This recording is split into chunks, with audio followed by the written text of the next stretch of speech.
Welcome to the Dad Nation podcast, the place where high-performing men are empowered to reclaim their home, their health, and their happiness while enhancing their career success. You see, in a world full of noise, burnout, and mediocrity, we believe what's missing is courageous and compassionate leadership in the home, because when the dad gets better, the whole family wins. You see, this isn't just a podcast. It's a movement of men who refuse to settle for less in our families, our focus, and our future. We are curse breakers and we are legacy makers. And I'm your host, Mitchell Osman, and I'm honored that you have chosen to invest your most valuable asset, which is your time, with me today. Now let's get into it. All right, welcome to the Dad Nation podcast. I'm excited to have today's guest on the show. His name is Marc Koehler, and he is a former U.S. nuclear submarine officer turned turnaround CEO who now helps teams lead through chaos. He's led 5 submarine missions and dozens of corporate turnarounds, and he says most leaders are using tools built for a world that no longer exists. Now, that's an interesting phrase that I'd love to get into with you a little bit later. But hey, Marc, thank you so much for joining us on the Dad Nation podcast today. Yeah, Mitchell, excited to be here today. Yeah, I'm good. I'm glad. So now let's just jump in, because I got a lot of questions for you. I've never had a nuclear submarine officer on the show before. But tell us a little bit about yourself. I know before we jumped on the call, you were telling me that you were married, you got kids, but you know, that journey, like what made you decide to get into becoming a nuclear submarine officer? Yeah, I call it my 1/8 of an inch moment. I was born in Rochester, New York, and I'm a junior in 1986 at the State University of New York at Fredonia, and I'm studying physics. And this little known movie came out, probably heard of it. It's called Top Gun. But Top Gun came out. I saw it 4 times in 4 days. On the 5th day, I was in the recruiting office in Buffalo, New York to be a jet fighter pilot. Wow. I go through all the tests that day, and the recruiter comes out at the end and he says, yeah, you did fantastic on everything, but there's one test that you failed. And I said, well, what is it? Did I not see the horizon right? Am I colorblind? And he says, no, your thigh bone's 3/8 of an inch too long to sit in a jet. Wow. I'm 6'5". I know it's hard to see, but 3/8 of an inch too long. We retake the test again, get it down to within 1/8 of an inch. I get disqualified. Mitchell, as I'm leaving the recruiting station in Buffalo, New York, that recruiter must have needed one more recruit that month. Yeah. He was like, what about a helicopter? I was like, no. What about SEAL team? No. Surface ship? No. And then he said, what about elite nuclear submarine force? And somehow elite turned my head around. I said, send me some stuff on it. So he sent me a bunch of information on it. I looked at it, and I was a combination of intrigued, but also intimidated by it. It's a pretty hard engineering program to get through, second only to MIT in the world. And I was like, I think I want to do this. You know, I always wanted to serve my country. And so I signed up for the nuclear submarine force. And it was through Top Gun that got me into that recruiting office. I call it my 1/8 of an inch moment. So I went through the entire program. I got stationed out in San Diego, which is where I'm at right now. My parents at the end of my time in San Diego were like, when you coming home? I was like, never. You know, I'll come home as a mosquito in the next lifetime, because it's muggy back in Rochester, New York in the summers. But anyways, I met my wife, Heidi, when I was just leaving the submarine force. We have been married for 29 years and continuing to go strong. And during that time, we raised 3 daughters who are now 28, 26, and 24. And they're killing it and they're crushing it in the world. And so we're empty nesters and we're focused on ourselves again, but, you know, been really blessed to have just a fantastic life. And during that time, when I got out, I became an interim turnaround CEO for companies who had hit a rough patch and were struggling. So I'd go into companies that were, you know, trying to make a transition from Johnny Senior to Johnny Junior, or they're having some type of challenge. And I went in being under a lot of stress to try to turn these companies around pretty quickly. And I tried to use big business tools. And what I found very quickly is those big business tools were putting a lot of structure in place and were making the situation worse. And so what I did, Mitchell, is I just went back to my time in the submarine force I started pulling all the stuff forward. Like, how do we get 110 crew members, average age 23 years old, 10 months of the year under the surface of the ocean, missions critical to national security? How do we do that? And I started taking bits and pieces from my experience leading teams in dynamically changing, disruptive environments. And I started applying to these small businesses, and I started getting tremendous success. And so 35 years of leadership experiences, I created what's called Fast Attack Leadership. And it's the 5-step framework that nuclear submarine officers use on top secret missions. It's what anyone can learn so they can create fully aligned, highly adaptable, world-class teams that execute the highest level. One final thing is we live in North County, San Diego in Oceanside, and love going to the beach. We live about 4 miles away from the beach and spending time on the weekend and just continuing to stay connected with the family. So that's a little bit of background on me. Wow. I love it. Well, hey, thank you for your service, number one. And I know as you were talking about Top Gun, I wonder how many people who have enlisted. That greatest recruiting movie ever. Yeah, no doubt. I'd be curious to see if there was some way we could extrapolate the data to find out how many came from that movie alone. It'd be great. Yeah. Hey, can I ask you something real quick? If this show has helped you out in any way, if you've gotten any value, clarity, or even just one gut check moment that's made you a better man, husband, or father, would you take 60 seconds and leave us an honest rating or review? And if you're watching on YouTube, make sure to subscribe to our channel so you never miss a drop. And if you really want to pay it forward, share this episode with a friend. Why? Because we know that there are millions of men out there silently struggling in their marriage, in their health, and in their mindset. Men who maybe were where you were just a few steps ago, feeling tired, stuck, and searching for answers. Finding this podcast might be the thing that changes everything for them. So thank you for being part of this movement and for helping more men become the husbands and fathers their families so desperately need. Now let's get back to the show. Okay, so now I want to jump back to this phrase that I read out in the bio, because a lot of the leaders that listen to the show, a lot of the men that listen to the show are millennial leaders, some Gen Z leaders, and this phrase is attractive. So you say most leaders are using tools built for a world that no longer exists. So what do you mean by that phrase exactly? Yeah.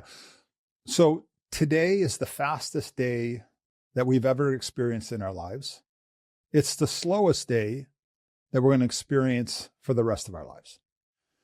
And so what I mean is that the speed of business and the speed of chaos and disruption is accelerated past any one person's ability to handle everything on their own. And so typical leadership, when we get into leadership, we think it's this hierarchy and there's this structure. And when we think of a typical organizational chart, we have the different departments. All those departments have people underneath them. The lines in between the people represent status and title and control, and more decisions made at the top and pushed down. That's way too rigid of a framework anymore to be able to operate our companies. As the speed of business has accelerated, we need to shift from hierarchy, structure, command, and control. We need to shift to more, think of a matrix. Think of your organization more as a matrix where it's horizontal, more adaptable, where everybody at every layer of the organization is making decisions at speed, under stress, without complete information. And so we find that there's two things that leaders need to look at to be successful. One is we certainly need to look at ourselves. If there's things that we can do differently about how we're leading and the impact that we can have in our companies, certainly we should make those changes. But what I tell most leaders is you are not the problem. The problem is you're still holding on to an older framework that's built for a slower, less disruptive world, a world that no longer exists. And so as leaders take a look at how do I become successful going forward, it's about fully making that shift from hierarchy and structure, fully making it to this more adaptable organizational framework. Okay. And so, I mean, I would agree 100%. I mean, I've in starting my own businesses and scaling my own businesses, It is nothing but conventional. There's nothing about my businesses are conventional. They're and this vertical structure, and even companies that I've worked for in the past, I've experienced these tensions. And there's a bit of a cultural dissonance, I would say, between the old guard and the new guard, like, why are you doing it this way? Or, whatever. And so when you talk about markers, of a business who might be adapting this new philosophy, what are some of those? What are some of those markers? And when you say markers, what do you mean by that? So, for example, what are things that a business who would want to step into this new world, what would they be looking for as markers of success to say, like, yeah, we're doing this well? Yeah. So great question. When I was doing turnarounds, I would go into organizations that were on the verge of going under. And so I had to work with the existing crew to help turn those companies around. What I experienced when I was doing this, I experienced that people weren't very clear about what the mission was, what the vision of the company was, what the top 5 values were, and the top 3 annual goals. So, Mitchell, what I just started doing when I went into companies, and anybody here on the call can do this. If you take the leadership team and say there's 10 people on your leadership team, sit them down together in a room. They can't talk to one another. They can't look at anything, and ask them those questions. What's the mission of our company? What's the vision of our company? What's the top 5 values? And what's the top 3 annual goals? Now, we've done this test with over 500 companies. Mitchell, what do you think the average alignment is on those 4 key topics? I would imagine it's not as high as what some would think. Yeah. So we also ask them another question. We ask them, how aligned do you think we are as a leadership team? On average, the 500 companies have thought that the leadership teams thought they were 68% aligned. When you actually look at the data and analyze, it turns out that the average company is 9% aligned. 9% aligned. It's unbelievable. So, like, one of the things that you can do as a leader is go do this. Now, you can't say, hey, you have an entire day to do this. They're going to look at the mission statement. They're going to write it down. They're going to look at the top 3 goals. But, the question I always ask people is, would you climb Mount Everest with a team that's 9% aligned? You just wouldn't. And so what we find is the first thing that really needs to happen as a marker is understanding where you're currently at. And people should be able to know this right off the top of their head. I always ask leaders, hey, tell me about your mission statement. And they go like this. Hold on, let me grab the binder here and let me pull it forward and look at it. And so I think that's a great place to start to find out exactly where you're at. So that's number 1, marker wise. Number 2 is then you have to work on making sure that you have your mission statement and all those things in an extremely succinct format. One of the biggest things I learned about being in the submarine force was that all 110 of us, there was never any question about what mission we were on. We weren't sitting there going like, hey, only 9% of us know that we're on this specific mission. All 110 of us knew that. And when I started looking at tools that helped us to foster this, all of our missions were code words. So it'd be Operation Drumbell or Operation IceX. And so all of these code words allowed everybody to understand exactly the mission that we're on. So one of the biggest things you can look at is your current mission statement and look at it and say, and is it something that people can remember? Is it something that they get excited about? And if you want to really do a test, if you have, say you have 500 people in your company, go out to the person who's been there for a year that you don't really interact with and just ask them a question. Hey, what's our mission statement? And see if they can remember it. So the big thing is, if the leadership team's only 9% aligned, how can anybody below be even further aligned? Yeah. So I think one of the big things is we say you got to get your story really clear and succinct. We found that if you put it in what we call a fast attack format and you make it really succinct and clear, what we found is that companies, after 3 months of doing that, on average, they retake the alignment test and they go to 93%. Wow. And then once everything's clear at the top, then it's like the message is going out in a much more succinct and consistent fashion. And then that's when it's going to stick. If you have a message that's 9% and then it goes out to 300 people in a different manner, it's never going to stick. So I think one of the big things marker wise is to be able to take a look at that.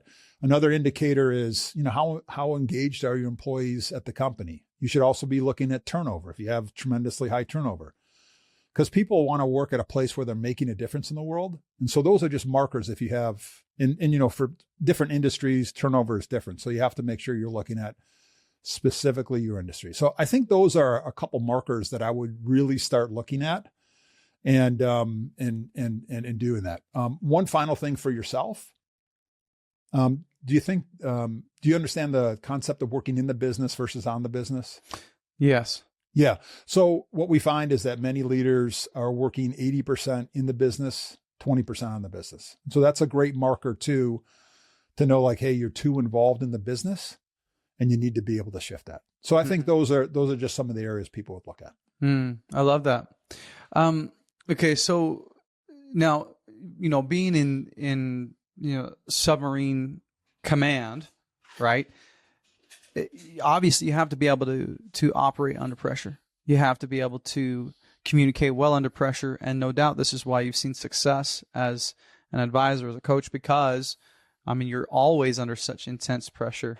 Actually real pressure as well, being underwater, I'm guessing. Yes. But what sort of parallels can you draw between that kind of leadership and then say a business leader who wants to learn how to operate under pressure or maybe can't deal with the pressure? You know what I mean? Is there any advice that you could give them? Yeah.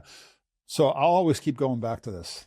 There was never any confusion on our submarine of what mission we're on. Yeah. If people don't understand what mission we're on, then you're just starting off on the wrong foot. That was number one. Number two, there's three things that we did that helped us to be successful. We trained, and then we trained, and then we trained. Yeah. Now, I'm not saying companies have the ability to be able to just train, but we have to set our people up for success, and they have to know how to do the basics of their specific job and their specific role. So that was really, really important. The captain of a U.S. nuclear submarine is one person.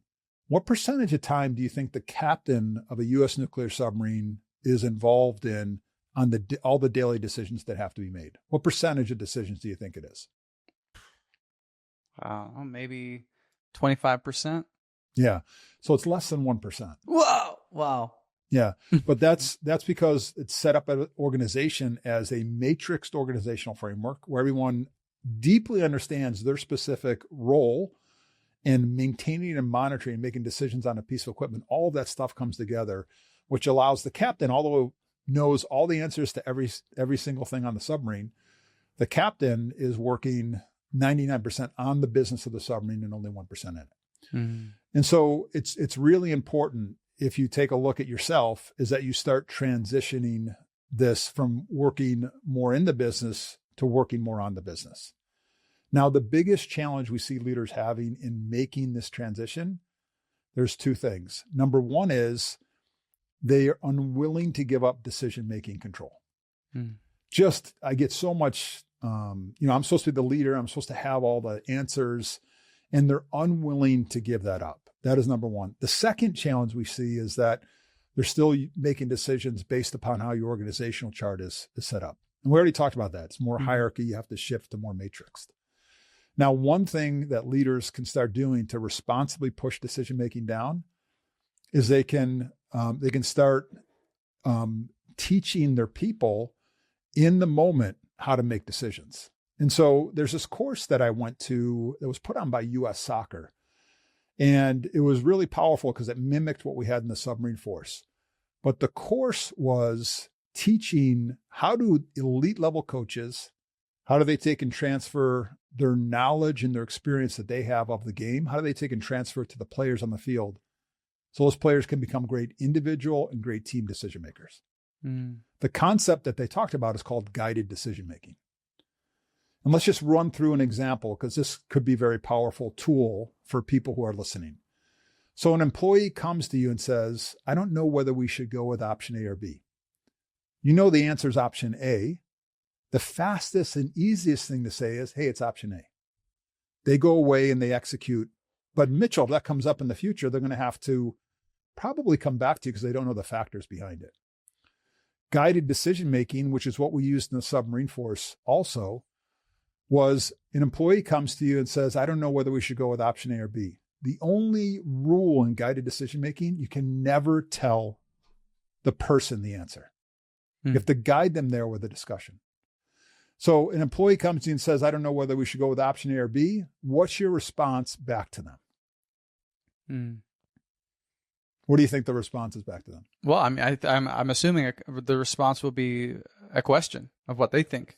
Yes, exactly. Right. So you ask, what do you think? The employee goes, A.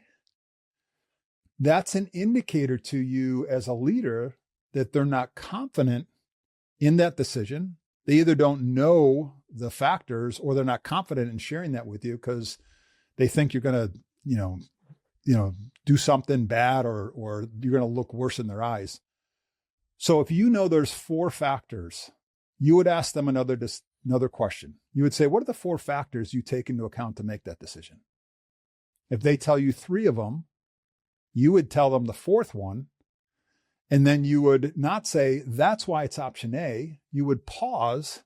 And as a leader, you would say, knowing those are the 4 factors, what decisions should we make? They say option A. And then you say, that's a great decision.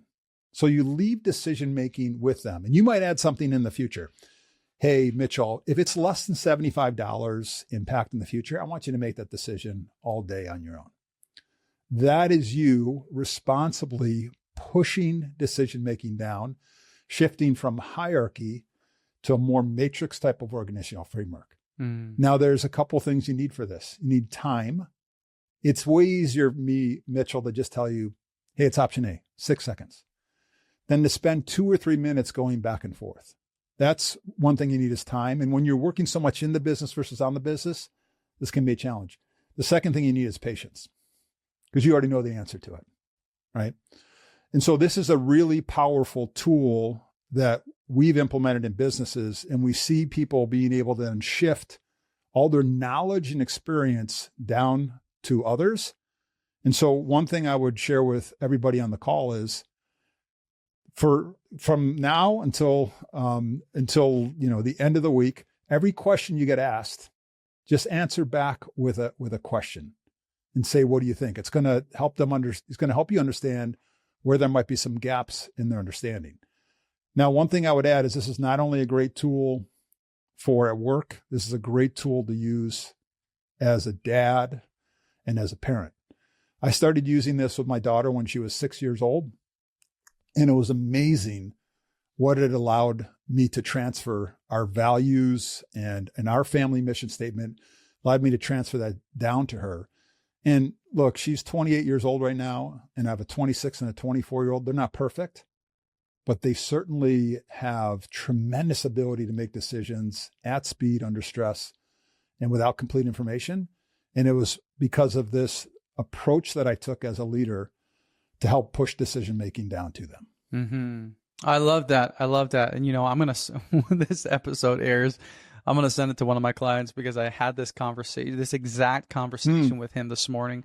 And he owns a franchise. And he literally said to me, man, I'm just working in the business and I just need to start working on the business. And so we were talking and I was like, have you even just simply like, have you planned time to plan? We make plans, but have you actually planned time to plan those plans? Or like, have you actually got it because you're stuck in reactive mode versus being proactive, right? And so we talked about this idea of, setting a fire break in our schedule. Right. I was saying, yeah, right. Like we're saying, and for those of you guys who are listening, a fire break, the concept is just when firefighters go ahead of the fire and clear out a chunk of the forest and then anticipate that the fire will burn to this point. And when it hits this fire break, there's no more fuel. And then from that point forward, the fire stops. And so we walk through this exercise of like, okay, we're going to let this burn for the next couple of weeks if you have to finish it up. But at this date, You were saying you're going to set time to plan, to train, to develop, so that from this point going forward, you now have delegated, you've empowered your staff. And I said, just things like, I want you to plan out your summer in the sense of like your goal at the end of the summer is that like at the end of August, you can check out anytime, any day, because your staff know 99% of what you know. And so we just walked through that framework of like exactly how to do things. He's like, I don't know if I can do that. I'm like, well, you are actually getting in the way of the success that you want. And that's the great irony. It's like we as leaders want that so badly, but are unwilling to step out of our own way to make those things happen. And sometimes we have employees who are begging for more responsibility or want to take the organization to the next level. But we as leaders hold them back. And the thing is no one's going to say it to us because we're the boss. And so no employee is going to be like, hey, just so you know, you're standing in the way of your own company's. So no one's going to tell you. Right. And that's the beauty of reaching up, to coaches like yourself and myself and whoever to understand that, because it's powerful. And I think when entrepreneurs and business leaders grasp that concept, that could be revolutionary.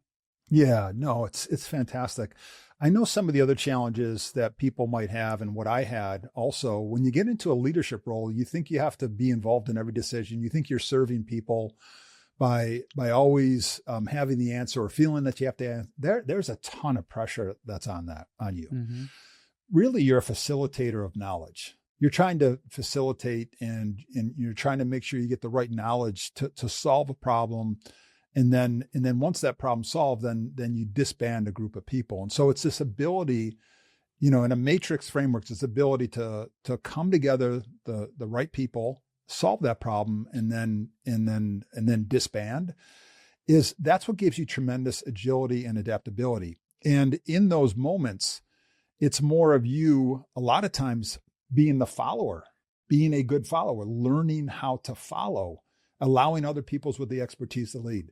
One other stat I think is really powerful that really hits people is that those people who feel like they have autonomy and in decision-making and are given that autonomy, they have the highest levels of engagement, 79% engagement levels. Wow. It's because, Mitchell, you look at me and go like, wow, that's a decision that Mark used to make. He's trusting me that I'm going to be able to make that decision. That makes you feel more engaged. When you're more engaged, then, that changes everything. So just know that, like you said, your people are starving for the ability to be able to take on more responsibility and authority, not to have you sit back, but they want to learn and they want to continue to grow. Mm-hmm. Generates buy-in, generates ownership. I mean, it's incredible. Yep. Well, this is so good.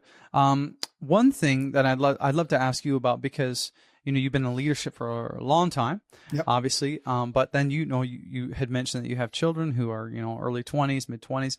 Yeah. And so you're familiar with the Gen Z, early millennial sort of generation. One conversation I find that I have with leaders is there's a bit of this, I would say, generational divide, if you will, of like, well, the Gen Xers and the Boomers don't understand. They just think that these Gen Zs aren't good leaders, that they're flakes, that they're whatever, and then, the Gen Zs or maybe the early millennials would say, notice I'm saying early millennials because I'm a late millennial, so I don't want to associate myself, which is classic millennial. But they're looking at the old guard and being like, well, no, you guys don't get it. This is outdated, blah, blah, blah. So what would you say are some of the key differences in these generations and leaders, and some strengths that maybe a Gen Xer who's listening could hear from you to say, oh, I didn't actually quite see it that way in my millennial or my Gen Z leaders. Does that make sense? Oh, it does. Yeah. I love this topic. When someone says to me, hey, I don't understand Gen Y and Gen Z, they're lazy and stuff, I'm like, bull crap. They're the most powerful, generations that we have. Now, there is a problem with this. Gallup just came out 4 months ago with what happened in 2024. Largest quarter-over-quarter drop they've seen in the United States for all generations. Wow. They saw a 3% drop. This is lower. Engagement is lower than any time during COVID and any time since June of 2014. Wow. That's shocking already. But when I peeled the data back, what they found is that millennials are not 3% drop. Millennials are 4%. Gen Z is 5% drop. Hmm. And so I think that this is a problem with the baby boomers and the Gen X about how we are communicating with Gen Y and Gen Z. They're the most powerful generation types that we have. And we are not talking to them in the way that they want to be talked to. And so just as an example, like I'm a baby boomer and my generation was no news is good news. Yeah. That was it. Right. And everything for me was a telephone call. It's just that, when I'm talking, and just so you know, both of my oldest daughters work in the consulting business that I have and the speaking business I have. So I get to talk to them every single day. My inclination is always to grab the phone. That's not how they want to be communicated with. Mm-hmm. They're okay with text or Slack or some type of quick communication.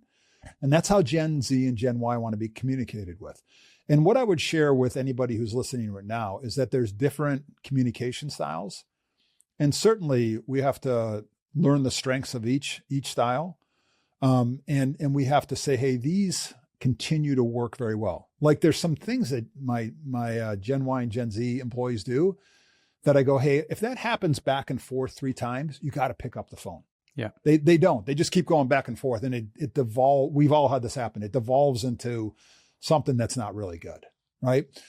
And so I think as a leader, take a look at your preferred communication styles. And, you can go online and see this. They got, baby boomers, and then they got Gen X is actually email. That's their primary way. Then Gen Y and Gen Z is like social media and text. Yeah. And so there's different ways to communicate. Why is this important? Number one is it's the future of our workforce. That's number one. Number two is in the next 5 years, 82% of the workforce is going to be Gen Y and Gen Z. So Wow. to just say like, you know what, don't worry about it. Like we need to have them engaged. They love short, quick communication. When I talk about a fast attack code word of a mission statement, they're like, oh, I get it.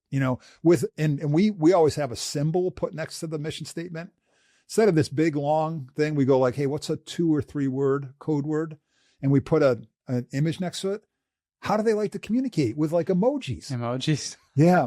So our framework is in putting it in a framework that they love to communicate. Now, what I would share with you is a current U.S. nuclear submarine is 130 crew members. It's made up of 30 millennials leading 100 Gen Z. Wow. There's no baby boomer, no Gen X on board. Yeah.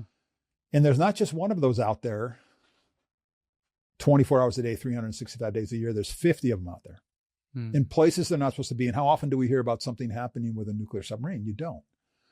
One of the key aspects of it is that the framework that I was exposed to, because I was a millennial once, everyone looks at it and goes like, oh, you don't understand this. I'm like, hey, I was Gen Z once, But the framework is built to help young people to thrive and communicate at speed with one another in dynamically changing situations. And so when we think about how we communicate, I think that's really, really important. Yeah, that's huge. Hey, brother, does this sound familiar to you? Maybe you're powerful at work, you're respected, you're competent, you're driven, but when you walk through the door at home, you feel like a stranger. Maybe your marriage feels distant. Maybe your temper's shorter, your body's softer, and you've been stuck in this loop where you're showing up for everyone except for the people that matter the most. I know that pain because I lived it. And that's why I created the Dad Nation Coalition, which is a 1-year high-level coaching community for career-driven men who are done settling for success in only one area of their life. This isn't just about getting more productive or working harder. This is about reclaiming your role as a present, powerful, and peaceful leader in your home, in your marriage, and in your body. Inside the coalition, we don't just talk about growth, we build it. You will create a life that your wife wants to be a part of. You'll become a father your kids look up to. You'll wake up proud of the man staring back at you in the mirror. And here's the best part, you won't do it alone. You'll be surrounded by a brotherhood of men who will challenge your excuses, sharpen your edge, and celebrate your wins like family. In the DNC, you're going to get 12 months of bi-weekly coaching calls with me and the other members of the coalition. You're going to get a customized fitness and nutrition plan designed for your specific goals, and exclusive access to my flagship trilogy called The High Performance Husband. You're going to get a one-to-one mastermind with me where we build your blueprint for success in every area. And lastly, an invitation to our exclusive annual mastermind and retreat. Brother, this is the framework that I use with my private clients, and it's led to real marriages saved, real bodies transformed, and real men rising up as the leaders they were meant to be. So if you're ready to rebuild your body, reignite your marriage, and rise up as a high-performance man of purpose, then apply today. Go to dadnationco.com/DNC or hit the link in the show notes below. Brother, let's make these next 12 months be the ones that changed everything for you. All right, now let's get back into it. What do you say to people? I was talking to someone the other day coming out of a meeting, and they were talking about how the average, I believe it was I can't remember the statistic exactly, but they said the Gen Zs will predicted to be changing careers at least 7 times over the course of their lifetime. Like not just jobs, but entire careers or industries, which is quite different than I would say, in a baby boomer generation who was very much like straightforward and one job for 30 years, 40 years, whatever. Yeah. Do you see that as a strength or do you see that as a weakness? I don't mean to put you on the hot spot, but I'm just curious to hear what you think about it. Yeah. I think every time has a strength and a weakness. And look at AI is changing the world faster than we could ever have thought. I just watched something from Eric Schmidt. He's the founder of Google. He said he believes AI is underhyped for everything that it can really do and how fast things are going. And so I think it's really important. There's a lot of people who are in colleges right now, 10 years from now, their job's not going to exist anymore. Yeah. And so I think the most important thing that the submarine force taught me was we always have to be continually learning. Every single day, I'm spending 20 to 30% of my time, I'm continually learning.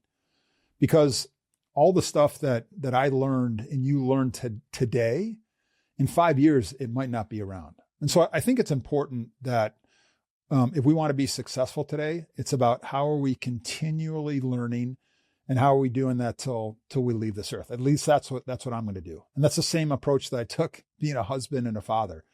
I mean, everyone always asks me this, like, how you married 29 years? I'm like, I'm still trying to figure it out, Yeah. But we're continuing learning. So I think for Gen Y and Gen Z, do you know what the number one trait is that people are looking for when they're hiring a person, regardless of what industry it's in? What do you think the number one trait is?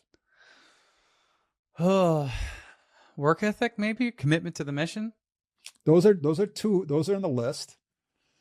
The ability to work on a team, the ability to adapt. Those are the traits that everyone's looking for.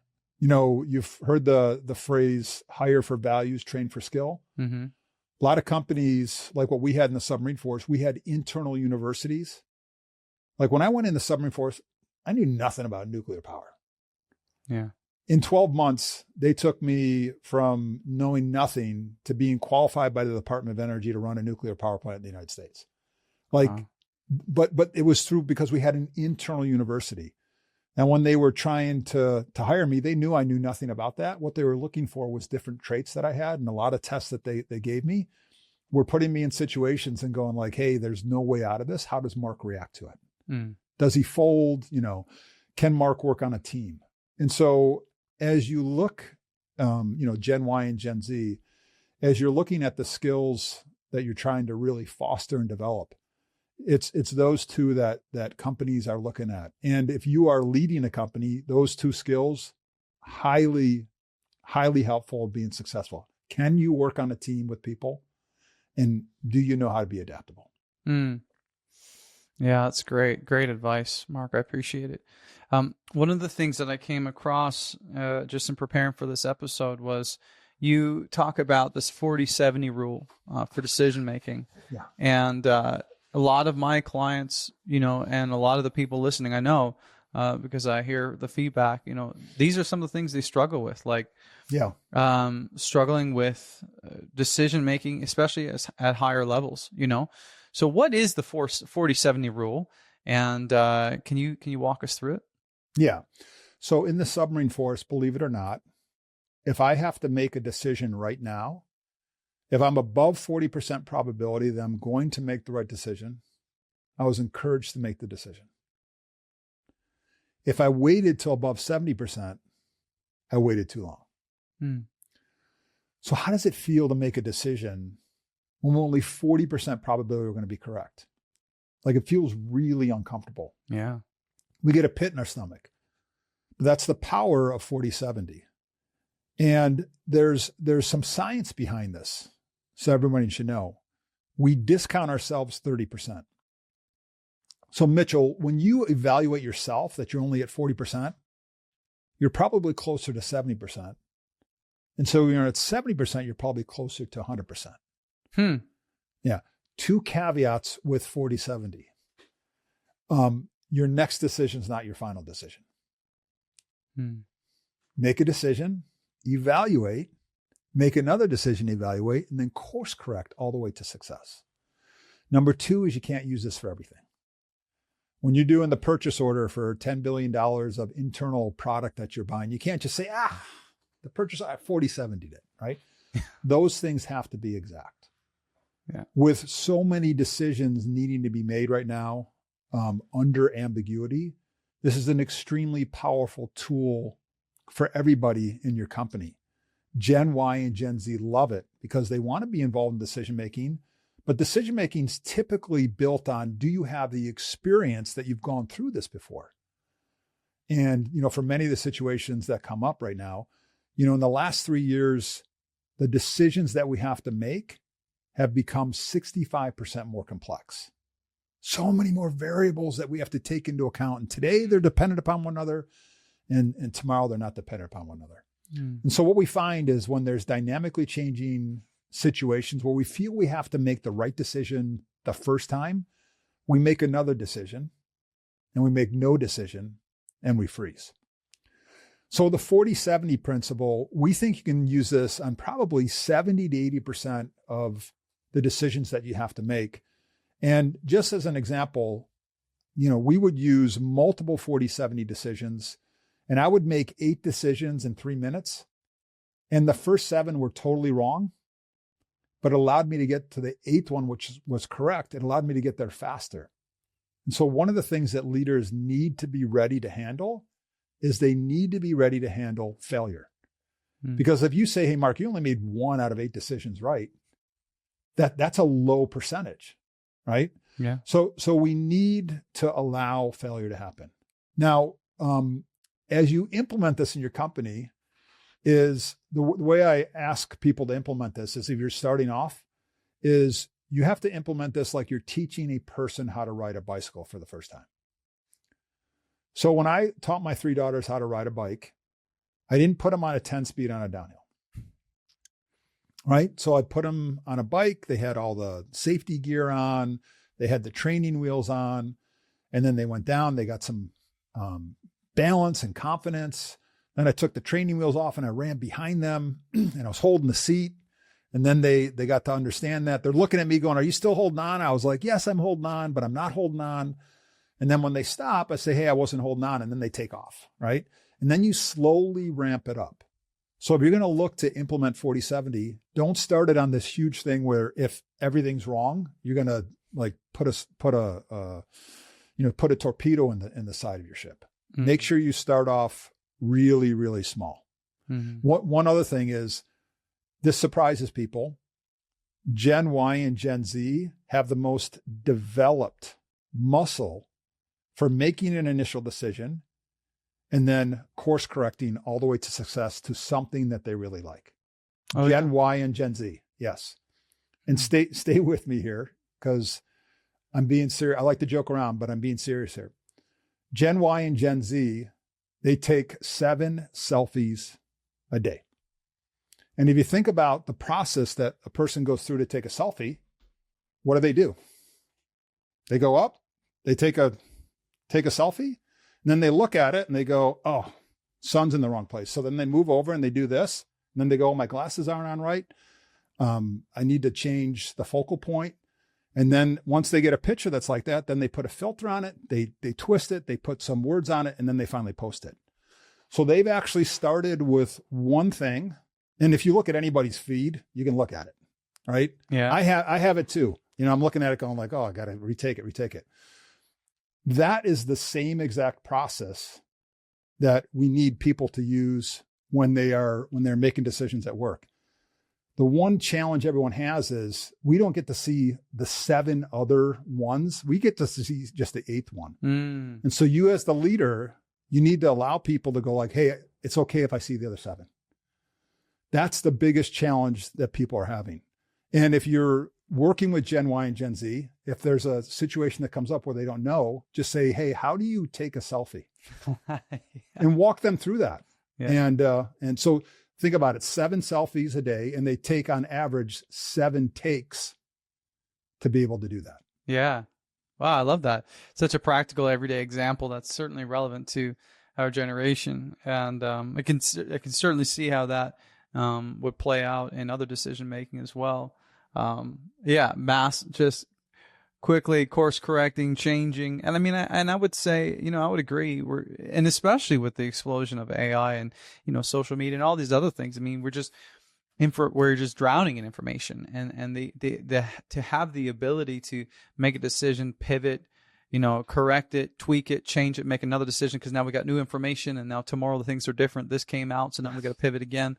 I agree, man. Yeah, I've never heard anybody quite articulate that, but it's true. We're very, very good at that versus, say, maybe, 3 or 4 decades ago, when even simply just information was moving a little bit more slow, or it wasn't as readily accessible to people, right?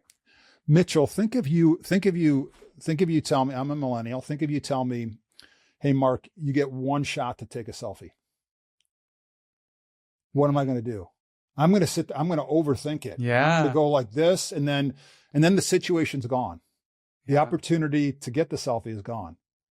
Right. So just think about, that's the pressure we're putting on people, that they feel they have to be right the first time. Just, it's as easy and as simple as talking to them about how they take a selfie. Yeah. I love that, man. I love that. This has been fantastic. And I want to give the audience an opportunity to hear more about where they can support you. But before we wrap up the conversation on leadership, which has been incredible, I did have one question I want to ask you that I ask every guest on the show for the most part. Now, you have 3 girls. You've been married for 29 years, which is amazing. Congratulations, by the way. You must be a likable guy, so that's a good thing. But I want you for a moment to picture, unfortunately, you have passed away. And now I think about this often because part of my turning point, part of my transformation journey came from, it was actually sitting in a funeral while I was facilitating the funeral for this philanthropist, but another story for another time. But I want you to picture for a moment, you had passed away and the memorial service has just finished up, and your wife and your 3 daughters are sitting around the table. Everyone had left the house, and they're just reminiscing about Mark, about Dad, and the man and the father he was, and you have this ability to be, a fly on the wall or have an out-of-body experience, if we will, to just kind of overhear all the things that your daughters are saying about the man and the husband and the father that you were to them, right? What are some things that you would hope or want that your daughters to say about the father you were and the life that you lived? Yeah, I think there's a few things that really pop into mind. Number one is the unconditional support and love that, Dad gave us or my husband gave me through anything, through the thick, through the thin, And so I think that's number one that I would want them to really feel and know and understand. Second thing is, I don't know, maybe I was born like this. Maybe it got developed in the submarine force. It's just, Dad or my husband, Mark, was an extremely positive person. Any situation that came up, never got too high, never got too low. But, every day I get laughed at. Hey, how's your day going? Oh, it's fantastic. And so I think the second thing is really about, optimism and hope. And then the third thing is I'd hope they see, tremendously how much I love God and how much I love Jesus. And I would hope that they would be able to take that forward in their own lives, to be a comfort, for themselves and going forward. So I think those are three things that I would love them to be talking about, or if I'm on the fly on the wall, would love to hear. I love that, man. Love that. Faith is an enormous part of our lives, and how we love our children is a big part of our lives, and the level of gratitude that we hold and is huge as well. And so love those three things. And thank you for sharing. So Mark, real quick, I know there's going to be people who want to get more of your content and consume more of you, or maybe potentially hire you to come into their organization, whatever that looks like. So where can they find you? Yeah. So I have a leadership consulting business, leadwithpurpose.com, no dashes or anything. And then I have a speaking business where I keynote from stages, markkoehlerspeaks.com. We'll send you those links, and maybe Mitchell, you can include those. And then I'm on all the socials too. Yeah. Yeah, of course. So y'all heard it. I'm going to have the links to what he just mentioned. And then his social links as well. I believe you have a podcast as well, right? I have a Servicing Leaders podcast also. Yes. Love it. And you'll have all of those links in Mark's, or in the show notes below. But for now, thank you, Mark, so much for being on the show. Thank you for spending this time with me. And this has been a powerful conversation about leadership and generations and strategies. And so thank you for your time. I appreciate it. Yeah, I appreciate it. Thank you, Mitchell. Talk soon.